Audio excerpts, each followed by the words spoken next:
अपने माजी के तसव्वुर से हिरासा हूं मैं, अपने गुजरे हुए अय्याम से नफरत है मुझे, अपनी बेकार तमन्नाओं पे शर्मिंदा हूं, अपनी बेसूद उम्मीदों पे नदामत है मुझे।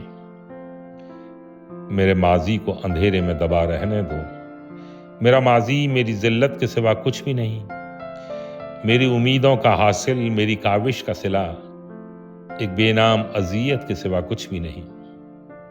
कितनी बेकार उम्मीदों का सहारा लेकर मैंने ऐवान सजाए थे किसी की खातिर, कितनी बेरब्त तमन्नाओं के मुबहम खाके अपने ख्वाबों में बसाए थे किसी की खातिर।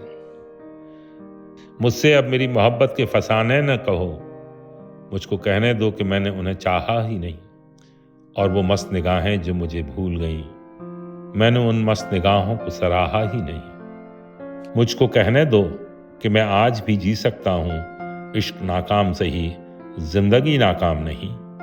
उन्हें अपनाने की ख्वाहिश, उन्हें पाने की तलब, शौक बेकार सही, सही गम अंजाम नहीं।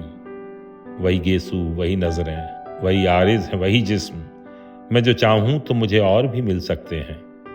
वो कमल जिनको कभी उनके लिए खिलना था, उनकी नजरों से बहुत दूर भी खिल सकते हैं।